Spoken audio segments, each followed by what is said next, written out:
Ange, ladies and gentlemen. Ange, Postecoglou. Is safe at Tottenham Hotspur. Yes, you heard it right, Ange Postecoglou. We are cooking, baby. And if you wanted him out, guess what? Ha ha ha. It ain't Christmas and it ain't your birthday because your wishes have not been granted. We ain't a genie. But how are you doing? Welcome in to an upload. Look, I ran out of time today, so I have work tonight at the warehouse. So you know what that means. If you comment on the video down below, I will see it later today. I'll reply, I'll heart it, I'll like it, all that fun stuff. But how are you doing? Welcome into the channel. Hope you are too blessed to be stressed. Very sunny, very bright El Paso, Texas here today. It's getting cold. We're supposed to get some snow. So hope you're doing well. My family as well. Chewy's here. I'm here. You're here. So let's get right into it. There's a lot to go through. So I'm going to try and make this as quick and succinct as possible. Obviously, I did want to do a lot of this live. I've been trying to do more live streams because I feel like I've been falling off of that lately. So big up to those of you who support on both uploads and live streams, or if you're just one or the other, hey, you do what you want. Do what you do, baby, but watch my shoes. And all I'm going to say is Fabrizio Romano had an update for us today. El Satora, here we go, or should I say, twist my names. Fabrizio Romano here with some... It actually wasn't El Satora or Twist My Nips. It is this guy, this goalkeeper that I've never heard of. And his name is Antonin Kinsky. Antonin Kinsky. All right, we signed him. I think it was about 10 million. So that's very nice. I clicked the link and this is what it takes me to. I don't know who he is. He's a 21-year-old goalkeeper. All right, let's see. We're going to learn about him a little bit today together. How about that? Isn't that very sweet? So we signed him from Slavia Prague, subject to international clearance and work permit. 21-year-old goalkeeper has agreed to a deal that will run until 2031, and he will wear the number 31 shirt. Interesting that. Born and raised in Prague, Czech Republic, Antonin began his footballing journey locally with FC Tempo Prague, Bohemians Prague, and FK Dokla Prague. A lot of Prague. I don't know what that means necessarily, but maybe it's a city. Making his senior debut with the latter in July 2020. He signed for Slavia Prague in July 2021, and he ended up joining the Sesivani's B team. I don't know what that is, where the shot stopper made 9 appearances in his debut season. He looks like a dude I grew up with. That's about all I can say about him. Like, there's this guy named Timothy Wilkerson I grew up with. He looked like him when he was younger and not fat. So I don't know. He's got BetMGM there on the collar, so that's very beautiful to see. Says here, for the second half of the 21-22 campaign, he headed out on loan to someplace Viskov. I don't know where that is. So not a lot of experience that I'm seeing. Taking his tally to 47 appearances across all competitions for the Czech side. So 47 appearances in what, 3-4 years? 2020 was his debut, so it was 2 years. He joined Pardubicí in July 2023 on a season-long loan, making his first Czech First League Chance Liga. What the fuck am I reading? I don't know what's going on here. He returned to Slavia Prague in 2024. 25, made 29 appearances across the season's fixtures. Europa League and Champions League qualifiers. He's clubbed 14 clean sheets. Featuring for the Czech Republic's youth team under 15s. Not understanding when assigned Kinsky shirt. No thanks. Shirt number confirmed. Who the fuck is this? New deal for Akamrich. Oh, that's the Egyptian guy that we've got in the academy. Anyway, I don't want to get distracted on a fucking upload, so I'm going to try and stay succinct. So it sounds like he's a young child who hasn't had a lot of experience outside of the Czech Republic, but I've got no problem with the Czech Republic. You know why? Because of my man right here. You may not know him, but if you're an England fan, you might know him. His name is Zdeněk Ondrasik, and in 2019, he scored a game winner against England for the Czech Republic. He played for FC Dallas. He's a really cool guy, and that's as much ties as I have to the Czech Republic. But now Tottenham have their very own Czech Republican. I want to say Czechoslovakian, but I'm pretty sure that's two different things now. Don't get me tied up in the semantics of political barrier. Czech Republic. Czech? Is it? Anyway, there he is. We've got a goalkeeper. So I think that takes our total up to 7 or 8 goalkeepers in the roster. Very nice. We're going to keep it moving right along to the next little bit of news I wanted to talk about. Kolo Muani If you ain't know or you ain't heard about him, apparently Kolo Muani is we're interested. We like him. We're trying to see what's up. I don't know. Apparently. It says here that strong rumors of Tottenham are close to agreeing to a loan with a 55 million release clause included for Randal Kolo Muani. Tottenham have been holding talks with PSG and the player's agent. Tottenham would have also have to cover his 165 a week wages, which honestly, if Timo Werner's in and around that, I'm fine with paying that. But the same person here also goes on to say that Levy and Johan Lange have left by private jet to land in France to try and close the Kolo Muani loan. Of course it's a loan, right? Of course it's a loan. PSG wants certain clauses within the 55 million loan agreement. Muani himself was unsure about joining Spurs, but has been convinced it could be the perfect place to revive himself. Levy has a personal relationship with PSG chairman Nasser Al Khalifi, seen in the past in the F1 in Abu Dhabi as a VIP guest. French media say Spurs are in strong position, even with competition from other clubs. So what I want to know from you, if you are watching this, let me know. What are your thoughts on Kolo Muani? Are you excited about Kolo Muani? I've been seeing a lot of mixed reviews online, and I'll say this. Eintracht Frankfurt Kolo Muani was a bad man. Look, that's why he garnered the 95 million euro fee.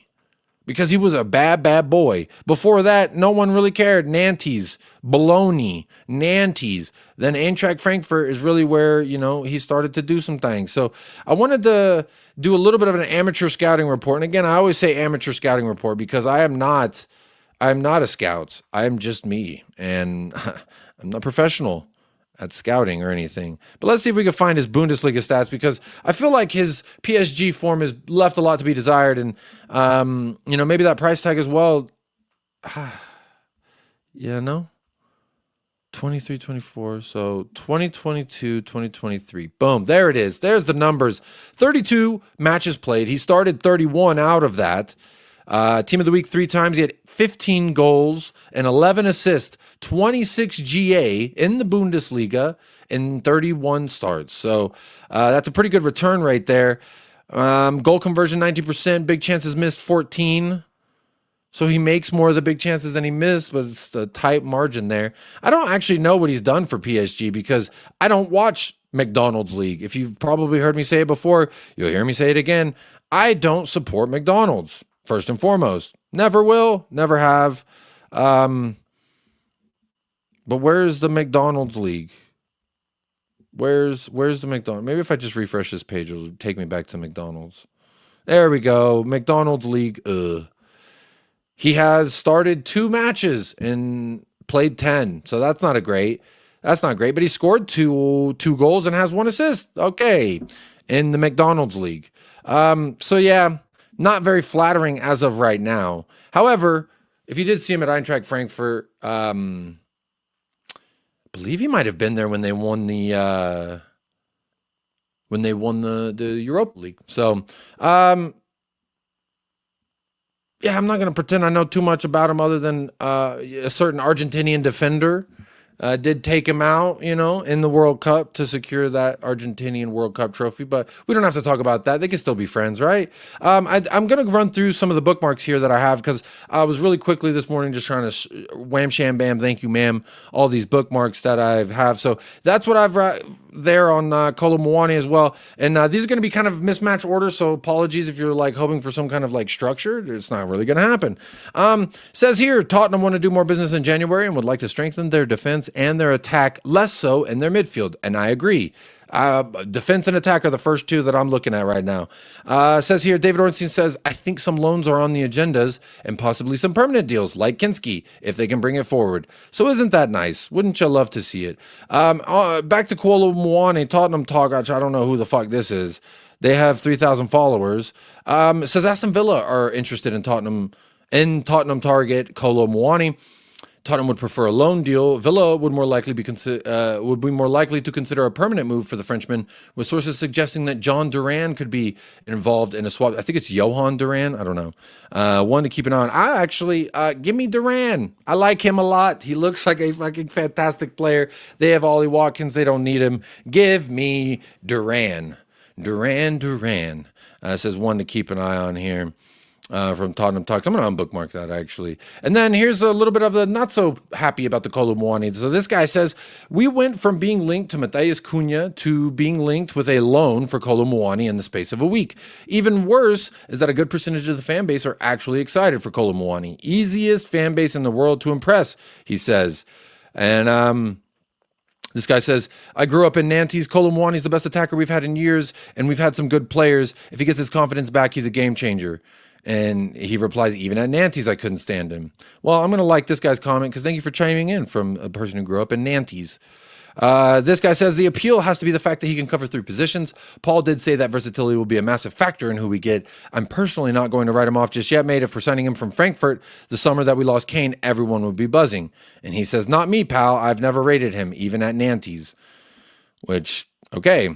This guy says he's objectively a great player who provides us with a lot of things in our front lines missing. What don't you rate about him? And here we go. Here's actually some substance. It says, first and foremost, I think he's very wasteful in front of goal. And I would agree. There are moments in which I do think he's not the most clinical in front of net. He says people say he's well-rounded, whereas I personally don't see it. I can admit he's good running with the ball and he has pace, but that's about all I see in him. I've seen people argue his playmaking is good. I've never seen anything to suggest that this is true. Perhaps he does suit the specific system with the whole running and passing along the floor. I also still can't tell if he link-up play is good or not.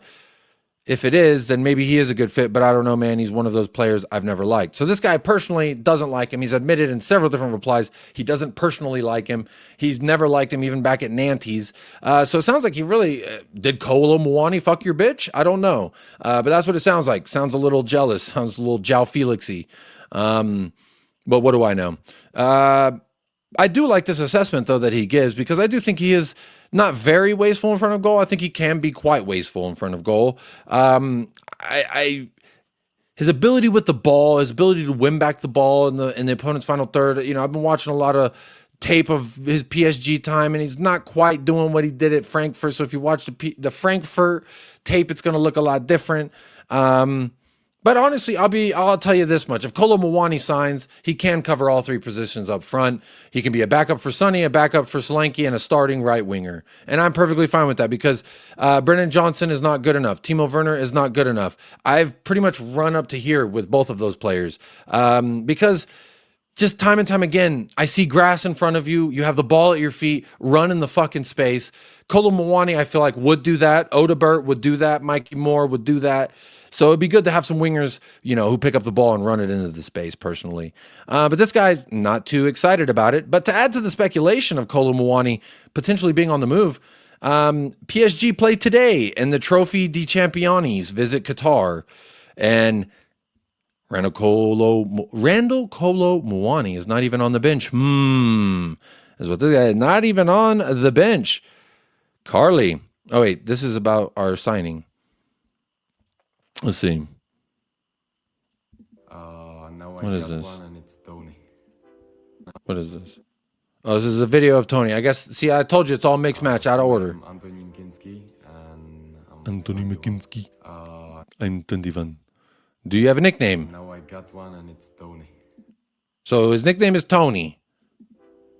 Can you show us your... What is this deal with us asking them, show me your lock screen, you fucking... Show me what you've got as your wallpaper. That's weird. Why does our social media always do that?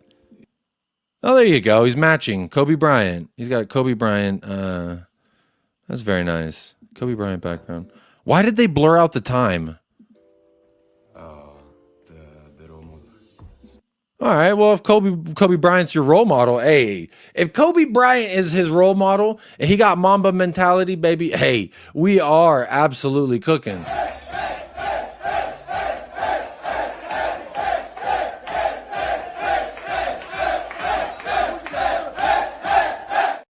Mamba mentality is a unique thing all to its own. And the easiest, quickest elevator pitch I can give you for Mamba mentality, for those of you who don't know Kobe Bryant's whole slogan thing, was, I may not be better than you, but I will outwork you and then be better than you. That's the easiest way I could do it. And Mamba mentality is waking up at 4 a.m. to go get shots up, even though you have a game at noon.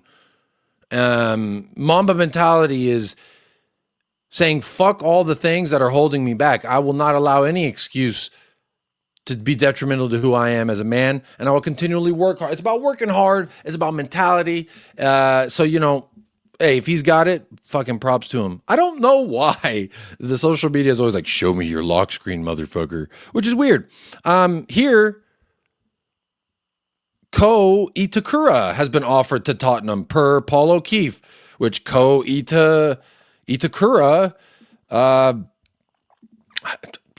do you know who he is? I believe he plays for Borussia Mönchengladbach, 27-year-old Japanese right-footed defender. Great. So him and Dragusin, two right-footed defenders. They'll just both be looking to play on the left, I suppose. So in the Bundesliga, he's started every match that he's played, and he's played every minute of every match that he's played. And he has a goal. No assist. Defending, 4 clean sheets, about an interception per game, 1.5 tackles per game. Possession 1-0, so he never wins possession. That's not cool. Balls recovered in the game, 3.7, 5.1 clearances per game. That's a lot of clearances, my friend. 1 penalty committed. About 50% successful dribbles, about 50% with the ground duels, 60% with the aerial duels. 2 yellow cards in 15 matches. Seems like a clean defender. I don't watch the Bundesliga this year very much, and especially when I do, it ain't been Borussia Mönchengladbach, because they got rid of the guy that I actually watched him for, which was Manu Kone, because he plays for Roma now. I wanted us to sign Manu Kone a while back, but we did not do it, baby. We did not do it. So there you go. There's a defender. He's been offered to us, which is weird. Why are you offering a player like that? I thought this video was funny. It says, boyhood Spurs fan Daniel Levy looks buzzing we scored. And it's satirical. It's sarcasm. He does not look buzzing. And then I saw this, and I wanted to end off here because, you know, some people are going to be like, oh, no, wah, wah. Oh, no, wah, wah. They're going to be like, oh, Ange Postecoglou, how dare you keep his job safe? He's the most worst manager I've ever seen in my life. And it's like, all right, buddy. But just then, Ange Postecoglou's job is 100% safe at Tottenham Hotspur for now. Spurs hierarchy are backing him to lead this project forward. That's my manager. That's my gaffer. Tottenham want to do more business in January and would like to strengthen their defense and attack. Some loans are on the agenda, but possibly some permanent deals. So David Ornsky out here reporting Ange Postecoglou's job at Tottenham Hotspur is safe. So you know what I got to say to anybody who don't think that that's good news? Wah, wah. Wah, wah. You lose to Tamworth, though, he's still got to go. But I maintain that I never gave a fuck about league position so long as we go win one of them trophies and we in competition for all 3. And you know what that means? Wah, wah. Hey, that means you can win all you want, baby. Meep, meep. Ha. Yeah, baby. Come on now. Talk to me fucking nicely. Talk to me about my manager. Talk to me about my gaffer. Answer is yes. Haha, you're fucked. All right. No. Haha, you're fucked. On son, look, here he is. Look, go. What are you coming to feet for? Go in behind. My manager.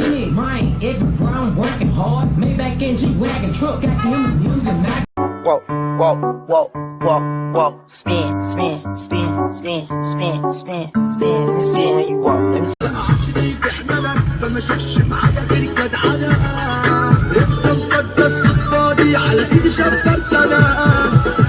Got killed with a bitch, he's stupid. Niggas slide this way, just don't miss. Don't hit when we come back, shoot. Nigga talking about everybody. Come on, I can keep going. I can keep doing this all day.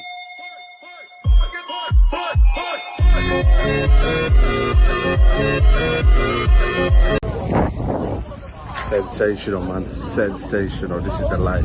Watch, I love it. I love my... Ange Postecoglou. You see that? I clicked out. I tried to time that up perfectly. I love it.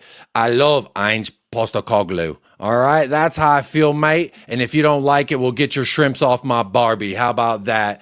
I'm being a little bit shameless because, you know, it has been tumultuous times and I've been grasping at any little bit of positive news that I can find. And you know what? This is what I needed to hear. Ange Postecoglou's job is safe for now because that's how I feel. I feel the same way as for now, I'm good and I want him here and I do believe he is the man to lead this project forward. Now, if you disagree, that's perfectly fine.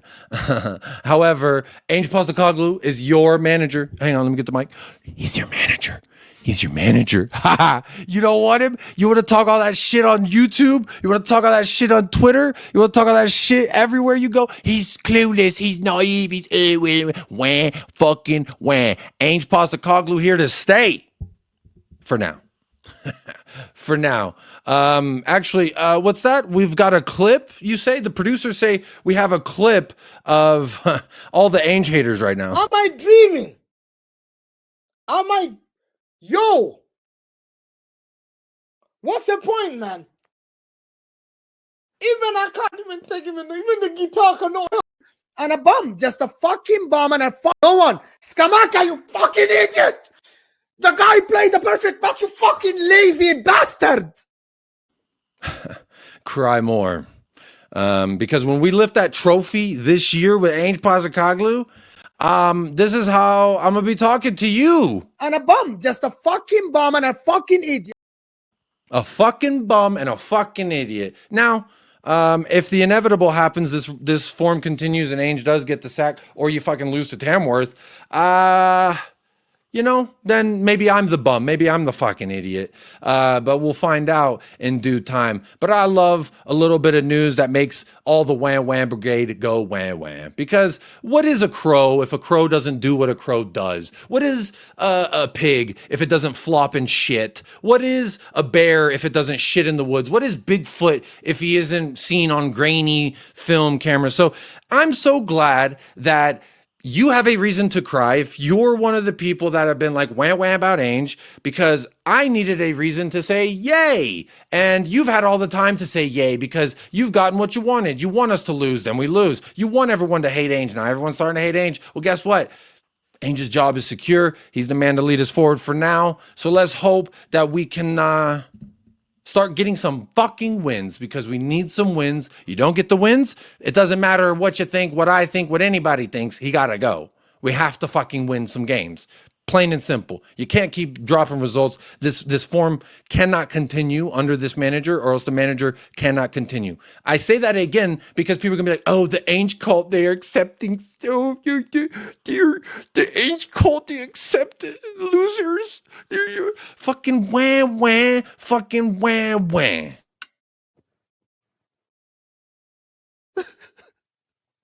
And the donkey's like, that's the donkey. You're a donkey. This is the most obnoxious group of money-hungry, low IQ, high-energy, jackrabbit, fucking wannabe, big-time, small-time, shit-talking, bothersome, irritating bunch of motherfuckers I have ever had to endure for more than 5 minutes. And I'm just kidding, I only am directing a lot of that vitriol at the vocal minority who cry when we win 4-0, who cry when we win 4-1, who cry when we draw, who cry when we lose. They cry all the time. I call them COSTCO guys, Chicken Little guys. You know, I am the truth. They don't want me to speak the truth. Yeah, okay. Chicken Little, the sky's falling. Oh no, we lost the game. The sky's falling. It's okay. It's okay. Again, if you're a COSTCO guy or a Chicken Little guy, just wear the shoe. The shoe fits. Wear the shoe, because you want to put the shoe on everybody else. Say, oh, they accept it. Bunch of losers. They're accepting mediocrity. They're so wah wah. Oh wah wah. That's all you do. You fucking cry. A win versus City doesn't mean anything. A win in this competition doesn't mean anything. They said a trophy doesn't mean anything. All this shit. They're just moving the goalpost because they want to maintain the misery. But there's plenty of people who want Ange out that aren't miserable. So to those of you, none of that was for you. All right? None of that was for you. What is for you is... I'm really, really, really sorry. I didn't realise that it was... I'm sorry. Why are you laughing? It's not a funny situation. You're supposed to be apologising. I'm not. I'm not laughing. It's not a funny situation. But Ange Postecoglou is your manager, and he's being balked. So you can either get on board or you can go against the current. But if we know anything about surfers, about the ocean, about sailors, about boats, about Titanic, it doesn't matter what you want to do, the ocean will get you, baby. And Ange Postecoglou is the ocean. He is the ocean. He is the ocean. He is the ocean. Anyway, that's going to do it. I could keep going. I wish I was doing this live so I could keep laughing at the fucking wah brigade, the COSTCO guys. Hey, that's the chocolate chip chunky cookie. Oh, I love a chocolate chunky cookie. Oh, they're all going to wah. Oh, you scored a goal? What are you laughing for? Oh, you scored a goal? Fuck you. Well, look where you're going. You know, I didn't commit any offense other than enjoy my club, support my club, and back my club. My kids were being taken to school. They were subjected to horrendous... Officers, I've committed no offense. Please. I've committed no offense other than talking my shit, because guess what? When we lose, when we draw, even when we win, the COSTCO guys, the wah brigade, the chicken little boys, all of them get together and they're like, and you get on the panel and it's all of them going, and they're like, we're so right because we all agree. Fucking weirdos. Anyway, hey, if that's what you want to do on your Saturday night is get together with 9 other angry, miserable cunts, be my guest. But I won't partake in it. I always want to have fun. We can disagree, we can debate, we can talk shit, we can banter, but most of all, we can have fun. And I hope you leave a comment down below. Tell me how much of an idiot I am for backing Ange, or leave me a comment down below and say, hell yeah, that's what the fuck I'm talking about, baby. Because guess what? We needed something nice to splash on us right before this Liverpool match midweek. And you know what? Hey, what it do, baby? I'm looking at it right now like this. Just let me eat you one time. Just let me eat you one time, and I guarantee you're gonna ask me to stay to your house. You're gonna sleep for 3 days, my baby. My baby. But anyway, I'm digressing. I need to end this before it hits 30 minutes. I hope you're still watching. If you're not, it's all good. Hopefully you like the video, you subscribe to the channel, share the video if you want, or do none of the above if you want. It's all up to you. The world is your oyster. You can be wah. You can be a COSTCO guy. You can be a chicken little boy. You can be whatever you want to be. Just don't tell me how to be, because I will never be miserable like you. I'm feeling beautiful. Because I'm feeling beautiful. I'll be honest, I'm feeling beautiful as fuck. And I hope you are too. And I'm just talking shit, you know. I just want to talk some shit, I'll be honest, because every time we don't have a good result, online is wah. I can't turn anywhere without wah. And it's nice whenever I can say, I can laugh at them crying because, oh no, how can we back Ange to be our manager? Cry more, bitch. Anyway, these last little bits are for you. No matter how you feel, no matter how much of an asshole you think I may be, or if you're offended by anything I say, well, you know, that's how the cookie crumbles. But I do love you. Except for, well, no, I do love you. So these next few bits are for every single one of you who may be listening right now. Stay blessed, stay fresh, up the lads. Come on, you Spurs. Be kind to yourself and be kind to others. And again, this is the last video I'm going to say to anyone who's been an Ange hater. Come on, you Spurs. Before you start gossiping about me, love, scratch your minge, sniff your fingers, because you have got bigger fish to fry.